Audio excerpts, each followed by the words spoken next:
नमस्कार दोस्तों, कैसे हैं आप सब। उम्मीद करती हूँ आप बहुत अच्छे होंगे।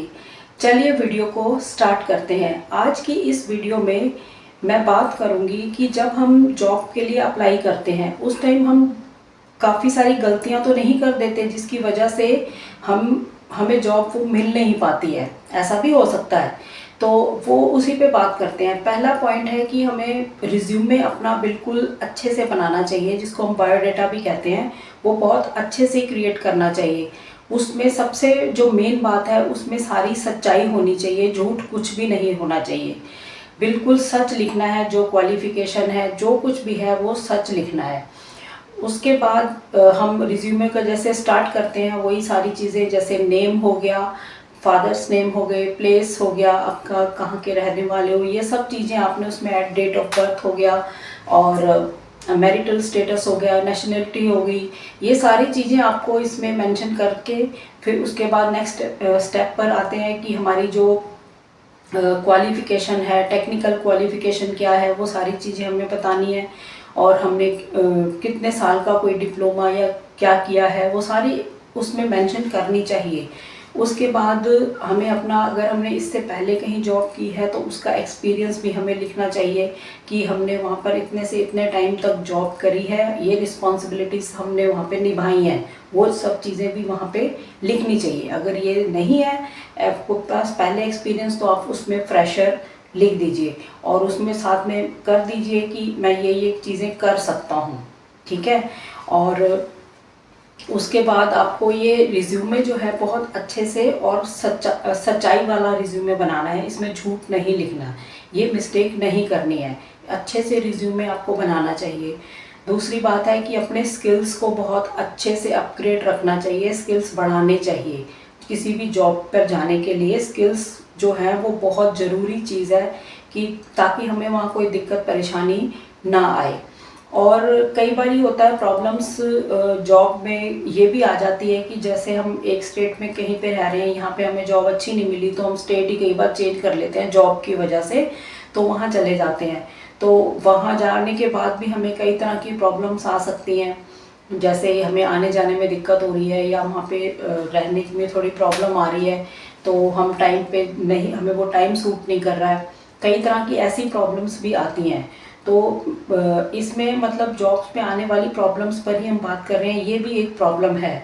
दूसरा है सोशल मीडिया पे आप अपना जो प्रोफाइल है वो बहुत अच्छा बना के रखिए, बिल्कुल साफ। कई बार सोशल मीडिया के प्रोफाइल्स भी कंपनी चेक कर लेती है कि वहाँ पर इनका कैसे है, मतलब किस तरह का बिहेवियर है। वो चीज़ें भी कई कंपनीज करती हैं, सब तो नहीं करती होंगी लेकिन कुछ कंपनीज करती होंगी।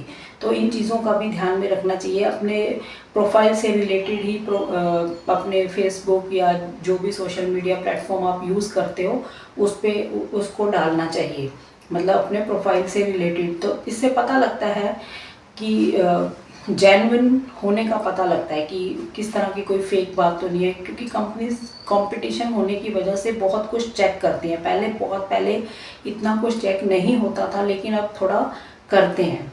इन चीज़ों का ध्यान रखना चाहिए और अपनी नेटवर्किंग को भी अच्छा बना के रखना चाहिए, कि अगर हमें एक तरफ एक जॉब पे थोड़ी प्रॉब्लम आई है, एक जॉब हमें अच्छी यहाँ पर नहीं बात बन पाई, तो नेटवर्किंग के थ्रू भी जॉब्स कई बार अच्छी मिल जाती है।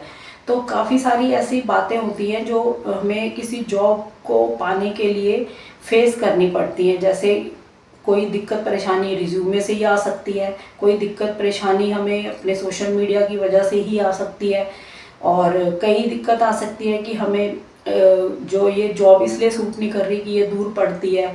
कई बार ही हमें ऐसा हो जाता है कि हमें सैलरी सूट नहीं कर रही है, और कई बार हमने 1-2 महीने वहाँ पे वर्क किया, वहाँ का माहौल हमें सूट नहीं किया, मतलब या बॉस थोड़ा स्ट्रिक्ट लगे, तो उस वजह से हमने जॉब छोड़ दी।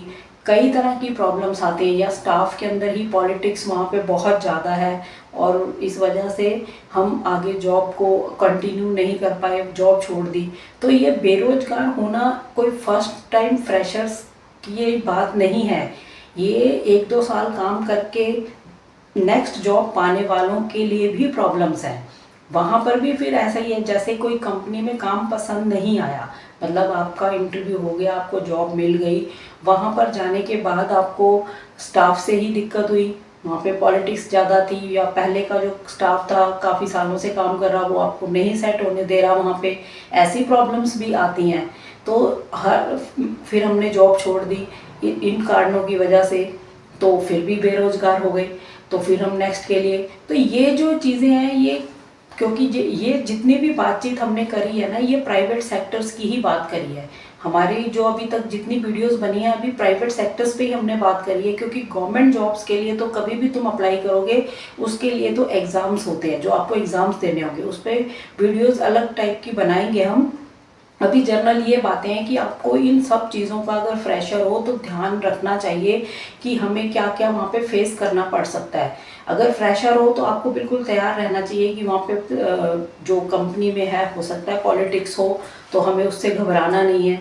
अपने स्किल्स को मजबूत रखना है, अपने काम से काम रखना है, काम अच्छा करोगे, टाइम पर जाओगे, ऑफिस टाइम से छुट्टी करोगे अपनी, और छुट्टियाँ नहीं करोगे, बहुत ही कम करोगे।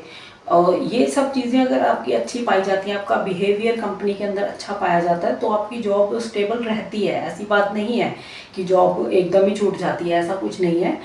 कितने कितने सालों तक लोग एक ही जॉब करते रहते हैं, लेकिन कई लोगों को प्रॉब्लम फेस करनी भी पड़ती है। कंपनी को कई बार हो जाता है आपका काम ही पसंद नहीं आया, या आप कैसे काम कर रहे हो, आपका बिहेवियर, खुद आपका बिहेवियर पसंद नहीं आया, तो फिर उन्होंने कह दिया, या आपके साथ वो बिहेव फिर ऐसा करने लग गए कि आप खुद ही जॉब छोड़ दें। तो ये सारी चीज़ों को आपको माइंड में रखना चाहिए, समझना चाहिए। माइंड में क्या रखना है, टेंशन नहीं लेनी इसकी, ये समझना चाहिए कि ये सब कुछ हो सकता है। ये सारी चीज़ें जो भी हम वीडियोस में बनाई है ये फ्रेशर्स के लिए ही है, और उन परिवारों के लिए है जो बिल्कुल बहुत ज़्यादा खर्चे करके पढ़ाई जिन्होंने नहीं की है, उनको लगता होगा, एकदम घबरा जाते हैं, थोड़ी घबराहट हो जाती है कि कैसे होगा। तो ये उन्हीं के लिए है, ये कोई घबराने की बात नहीं है, नॉर्मल है। लेकिन होता है जॉब्स में, ये सारी चीज़ें फेस करनी पड़ती हैं। दूर की करनी पड़ सकती है, सैलरी को कॉम्प्रोमाइज़ करना पड़ सकता है, स्टाफ की वहाँ पे प्रॉब्लम्स आपको हो सकती हैं, या आपकी वजह से उनको प्रॉब्लम्स हो सकती हैं।